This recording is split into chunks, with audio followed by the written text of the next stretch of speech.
De medewerkers van NLW in Venray werden maandag al vroeg getrakteerd op een optreden van het Ricciotti Ensemble. Daardoor was het gezellig druk aan de Smachterweg. Nou, dit is een concert van het Ricciotti Ensemble. Oh, hier in Venray en ook in Panningen. Dus, En hoe is dit tot stand gekomen? Nou, mijn dochter speelt in dit orkest. En we zaten een keer s'avonds op de bank samen. En toen kwamen we op het idee van dat het ook wel heel leuk zou zijn als ze hier zouden optreden. Want dat orkest dat treedt echt overal op. In gevangenissen, op straat. Ze hebben ook een keer voor dieren gespeeld. In een weiland, geloof ik. Maar in ieder geval voor mensen die normaal niet zo in aanraking komen met muziek. Dus, maar op zich zijn de mensen bij NLW hier wel heel erg bezig met muziek. Dat merkte ik meteen de eerste dag dat ik hier kwam.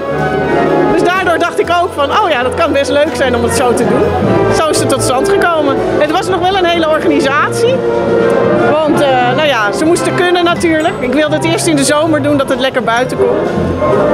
In augustus, maar het is november geworden. Gelukkig maar, want in augustus bleek het kermis in Venray te zijn. En dan is het hier helemaal leeg. Dus dat kwam mooi uit.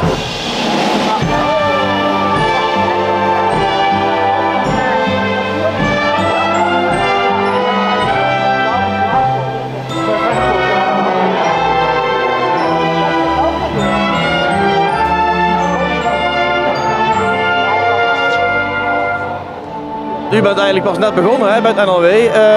Ja, hoe bevalt het tot nu toe? Wat heeft u aangetroffen? Het bevalt prima. Ik vind het een hele mooie organisatie. De mensen zijn heel erg, vinden het heel fijn om hier te werken. Dat is heel belangrijk. Maar ja, er is natuurlijk wat gebeurd in het verleden. Dus er waren in ieder geval...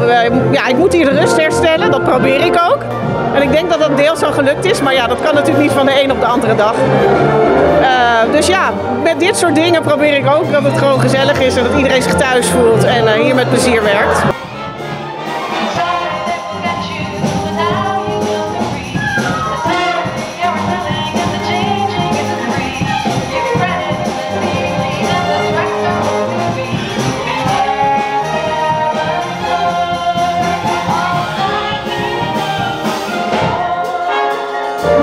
Ja, het concert moet nog beginnen. De rust terugbrengen is vanochtend niet helemaal gelukt.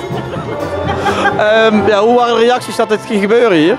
Oh, iedereen heel enthousiast. Ja, gewoon iets heel nieuws, iets heel anders. En iets speciaal georganiseerd voor mensen. Dat vinden ze hartstikke leuk. Ja, dus daar waren wel enthousiast. En ze vonden het ook wel leuk dat mijn dochter meedeed natuurlijk. De hele tijd op de poster kijken van wie zou het zijn. Maar ze staat er niet op. Dus nu weten ze het wel, ja. Ja, uw dochter speelt muziek. Speelt u zelf ook een instrument? Ja, ik speel hobo. Maar dat doe ik eigenlijk bijna nooit meer. Daar heb ik geen tijd voor. Maar dat zou ik wel weer kunnen gaan doen. Ja.